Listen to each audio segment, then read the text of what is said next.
Le 7-8 de ce 23 octobre se poursuit. On va parler d'un droit peut-être méconnu, celui qui concerne les chiens guides d'aveugles. Une pétition circule en ce moment pour conforter ces droits et pour en parler, Bernadette Pilois est sur ce plateau. Bonsoir à vous. Bonsoir. Vous êtes malvoyante Guyan-Courtoise, secrétaire de l'Association nationale des maîtres de chiens guides d'aveugles. On va d'abord faire un rappel de la loi. Depuis 2005, les chiens guides d'aveugles peuvent circuler librement partout avec vous, dans les lieux publics comme dans les centres commerciaux, les transports et les taxis. C'est une réalité, mais ce n'est pas toujours très simple à appliquer. Comment ça se passe au quotidien, véritablement, pour les personnes malvoyantes? Au quotidien, la plupart du temps, ça se passe très bien. Mais hélas, cette loi n'est pas assez connue. Et donc, régulièrement, nous sommes refusés par les agents de sécurité qui ont une consigne, pas de chien.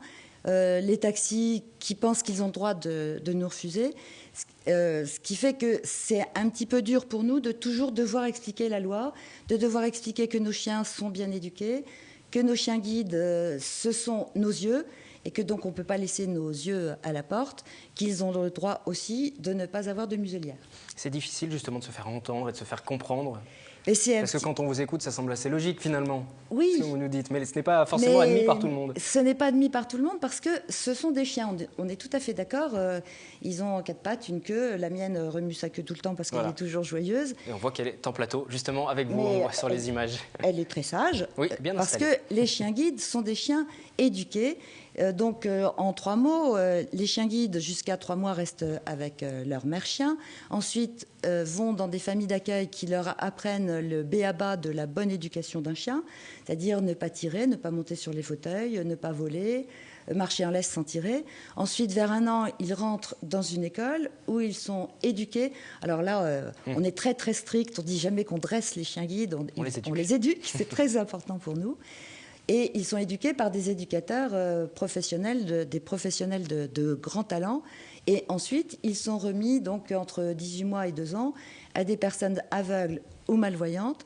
Donc, ils nous sont remis gratuitement grâce à cette chaîne de solidarité. Ce ne sont pas les impôts des gens, c'est les dons, la solidarité et le partage qui font qu'ensuite, avec nos chiens, nous retrouvons une liberté de mouvement, une liberté de circulation qui vaut vraiment le coup, du coup, de faire un petit effort pour nous laisser aller partout. Et comme il y a une loi, justement, si jamais on vous refuse l'accès avec vos chiens guides, il est possible de déposer des plaintes. J'imagine que l'Association nationale des maîtres de chiens guides d'aveugles...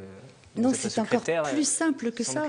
C'est-à-dire que la loi était bien faite. Vous vous rendez compte, en plus, des gens contents de la loi existante, c'est quand même assez rare, je le souligne. Là, je viens, je ne demande pas d'argent, je ne demande... rien du tout, sauf l'application de la loi. C'est-à-dire que la loi nous dit que le refus de chien guide est sanctionné d'une amende de 150 à 450 euros, dite de 3e catégorie. C'est-à-dire qu'on est vraiment refusé à un endroit, il n'y a rien à faire, on ne peut pas négocier. Nous sommes en droit d'appeler la police qui dressera immédiatement, nous, maîtres de chien guide, la police viendra et dressera immédiatement une contravention de 150 euros. C'est-à-dire qu'on n'est pas obligé de porter plainte. Alors, on aide nos adhérents parce qu'on est là pour ça. D'ailleurs, ceux qui ne sont pas adhérents, on aide tous les maîtres de chiens guides et je m'en occupe donc de ces refus sur le plan national. Mais chaque maître de chien guide peut faire appel à la police. Et chaque année, vous traitez combien de dossiers justement sur ces refus? Des dossiers où il faut vraiment écrire, téléphoner, signaler, une bonne centaine. Chaque année. Mais en revanche, chaque maître de chien guide essuie... Enfin, ça dépend si on sort beaucoup ou pas, ça dépend où on va, mais plusieurs tentatives de refus par mois. Alors, nul n'est censé ignorer la loi, ça c'est une évidence, cette loi qui existe depuis 2005 et qui vous permet d'accéder dans les différents lieux. Pour autant, pour les gens qui ne savent pas ou qui ne savent pas en tout cas comment faire, vous faites des formations également, vous les assurez auprès des taxis par exemple. Exactement, la prochaine fois c'est le 22 novembre à Paris. On a choisi de prendre le problème à la base. Et donc, puisqu'on est surtout refusé par des taxis, on participe à la formation des chauffeurs de taxi. Et au bout des 2 heures de formation, c'est vrai que les futurs chauffeurs nous disent « Ah, mais maintenant, on a compris ce que c'est qu'un chien guide, ce que c'est pour nous. » Sachant que le chien a des devoirs aussi. Ah ben, exactement, aussi, voilà. Parce que nos chiens ne montent pas sur les banquettes. J'ai toujours dans mon sac, quand il pleut, une serviette pour essuyer les pattes de mon chien, etc. Alors notre prochain objectif, c'est la formation des agents de sécurité, parce que donc l'autre grand sujet, grand problème, ce sont les agents de sécurité à qui on a dit pas de chien et à qui on a oublié de dire pas de chien sauf les chiens guides. D'ailleurs, pour tous les commerces, nous distribuons gratuitement des vitrophanies à coller, c'est-à-dire c'est quand même assez joli, paraît-il, interdit aux animaux, sauf aux chiens guides d'aveugles. Effectivement, petit autocollant que j'ai là, je Voilà. pense qu'on va bien le voir, qu'on Donc, aperçoit à l'écran, orange et bleu, si vous voyez ça. Voilà, accepter les personnes malvoyantes, aveugles ou avec leurs chiens guides. On va juste marquer une petite pause, parler de la pétition aussi et parler des chiens qui sont en formation, parce que vous demandez que la loi soit étendue à ces chiens qui sont en formation. On va juste faire une pause, on va écouter le témoignage de Miro. C'est un artiste, comédien, aveugle, et il joue sur scène avec son chien guide, Fa dièse. Johanna Soudry les a rencontrés tous les deux, c'était lors du festival Orphée auquel ils participaient. Le spectacle était joué à la Royal Factory à Versailles il y a quelque temps. Le problème, c'est que mon chien, il a une carte d'identité. Parce que le chien guide, vous savez, il peut aller partout. Il va dans l'avion, en cabine, s'il vous plaît. Il peut aller à l'hôtel, il peut aller dans le taxi. Il peut aussi passer les frontières. Et pour passer les frontières, donc, il a besoin d'une carte d'identité. Et sa carte d'identité, au toucher, elle est exactement comme ma carte d'invalidité. Elle a le même format, avec la photo en bas à gauche, avec les deux petits poinçons. Miro est comédien et aveugle. Atteint d'une rétinite pigmentaire, il a progressivement perdu la vue. Auparavant kinésithérapeute, Miro décide de se lancer dans le théâtre et d'écrire un one-man show. Avec mon premier chien, il m'est arrivé des choses pas possibles. Et moi, je racontais ça pour un peu me vider un peu mon sac, quoi. Et en fait, les gens, ils étaient morts de rire. Après, on m'a dit, ouais, tu devrais écrire un spectacle, c'est drôle, ça permet d'avoir une meilleure compréhension de l'handicap, en dédramatisant, voilà. J'explique, en fait, comment ça se passe avec un chien, et puis après, comment ça se passe avec une canne, et après, comment ça se passe quand on est malvoyant. Mais tout ça, en fait, c'est pédagogique, instructif, je veux apprendre. Le but, c'est, on rit pas pour rire, mais on rit pour apprendre. Je fouille dans mon sac, je crois reconnaître ma carte d'invalidité, je la prends et je la donne à la dame. Qu'est-ce que vous m'auriez dit, vous? Vous êtes trompé, vous m'avez donné la carte de votre chien. Et elle? Mais c'est pas vous sur la photo! Et moi, j'étais persuadé que c'était moi, si vous voulez. C'est une vieille carte, vous voyez, je ne l'ai pas fait refaire depuis 20 ans. Je me suis dit, elle ne m'a pas reconnu. Je lui dis, c'est moi. Mais j'étais plus jeune. Puis je revenais de vacances. Sur scène, Miro partage donc la vedette avec son chien guide, Fa dièse, qu'il surnomme Fafa, un acteur à part entière. Lui, ça fait 6 mois, Fafa. Ah ouais, ça Ah oui, on est tout nouveau. ça va pour le spectacle? Et la première fois, on a déjà fait un ensemble. Et il a eu comme on dit, le trac. C'est ce que j'allais vous demander. Ouais. Ah, il tremblait sur ses pattes. Je lui dis, doucement, ils vont pas te manger. Fa dièse s'habitue doucement aux planches, une qualité à ajouter sur son CV de chien guide. Fafa et Miro sur scène. Bernadette Pilois et son chien, peut-être sur scène aussi?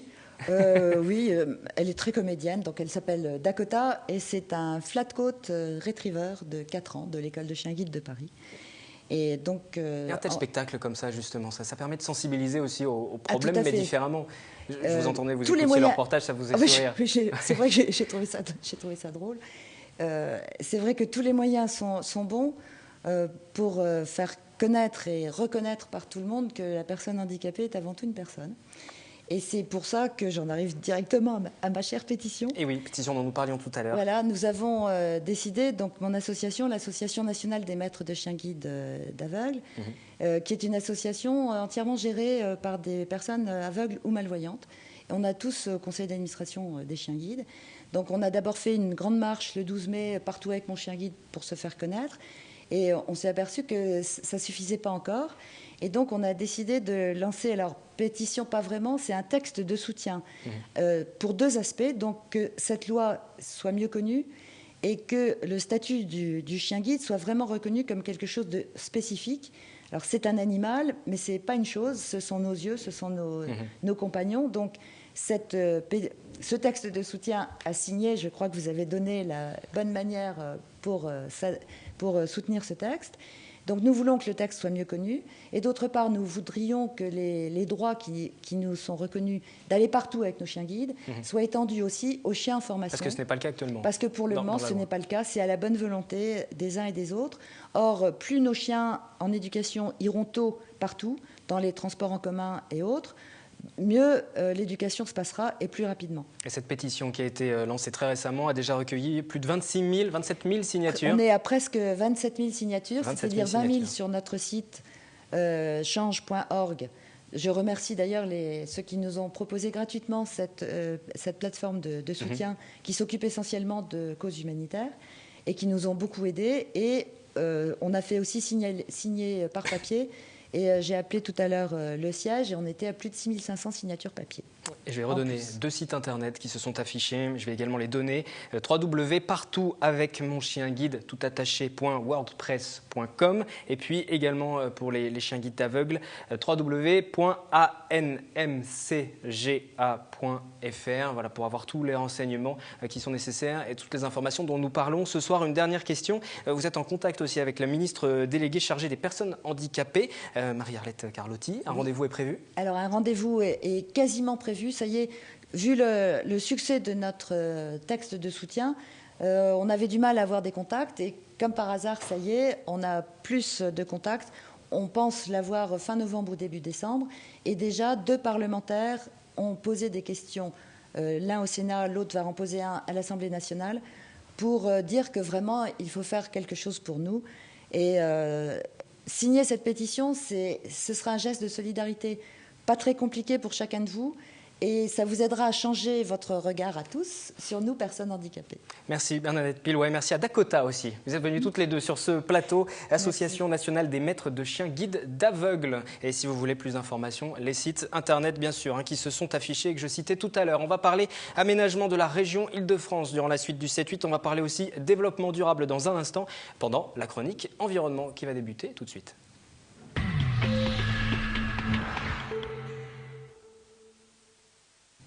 Développement durable juste après ce reportage. Le SIAC gère le réseau d'assainissement de la Courance et englobe notamment les communes de Maurepas et de Coignères. Des travaux de rénovation sont en cours pour remplacer les plus anciennes canalisations. Certaines ont une 50aine d'années.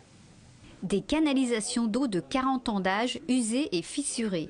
Des branchements d'origine, parfois effectués à la va-vite. Et des fuites et des inondations chez les particuliers en cas de forte pluie. Le syndicat intercommunal d'assainissement de la Courance intervient actuellement sur les communes de Coignères et de Maurepas afin de mettre le réseau aux normes et rajeunir les canalisations. Nous intervenons chez les particuliers qui ont des problèmes de conformité de raccordement, c'est-à-dire dont les eaux usées se déversent dans le réseau d'eau pluviale ou inversement les eaux pluviales, ce qui est moins grave mais qui est quand même un peu gênant. Dans les eaux pluviales, des toits se déversent dans le réseau d'eau usée. La législation française, et notamment la loi sur l'eau de 2006, impose désormais aux particuliers, aux entreprises, la mise aux normes du réseau les concernant. C'est la raison pour laquelle nous avons maintenant les armes juridiques pour obliger les gens à se mettre en conformité, donc les particuliers, les entreprises. Et puis d'autre part, nous bénéficions d'aides, de subventions, dès lors qu'il y a un programme groupé. L'Agence de l'eau Seine-Normandie et le Conseil général des Yvelines prennent à leur charge 75% des 700 000 € d'investissement. 144 particuliers sont concernés par ces travaux sur les 2 communes. À partir de 2013, le SIAC procédera aux réparations du réseau chez 77 entreprises.